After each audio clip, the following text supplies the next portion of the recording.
And now, your Midday Ark-La-Miss news update.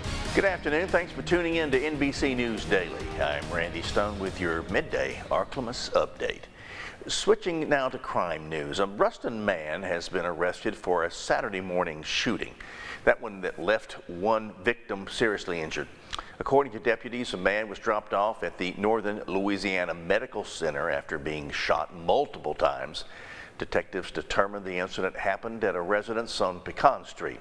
Now, according to authorities, a search warrant was obtained and the suspect, Datavius Wright, was taken into custody. He was arrested on an attempted murder charge along with several drug and gun charges, and you can view all his charges at myarklamiss.com. We will keep you updated on this story as more arrests are expected. Well, day one of the special legislative session at the Arkansas Capitol is a wrap, but not without lawmakers taking their first steps toward tax cuts and funding the Game and Fish Commission. Samantha Boyd breaks it all down for us. We come into session and our major focus that we should have is setting the parameters, is setting the spending thresholds through appropriations. You know, we failed to pass an appropriation while we were here for Game and Fish. Funding for the Game and Fish Commission, one of the two big talkers of the special session, and a priority for Senator Jonathan Dismang for weeks now, after it did not get passed in the fiscal session.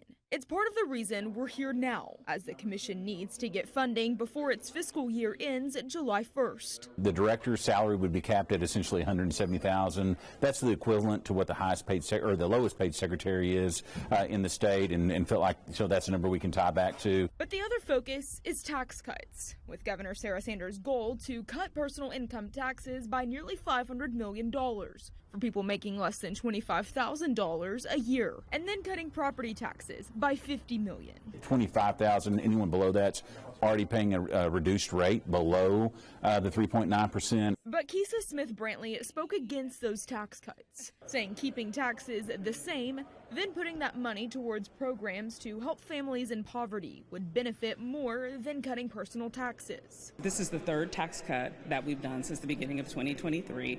We've taken a considerable amount of money out of the state budget, and our whole discussion today is about the fact that we would really like to see those things invested in areas that Arkansas is struggling. The tax cuts is still advancing quickly out of committee Monday, with no pushback really other than Brantley, though she says she still feels heard. I know that there's overwhelming support for these cuts, so I was appreciative of the Senate being so judicious and listening to what we had to say, and we're hoping that when we come back in the regular full session that they'll still be open to hearing.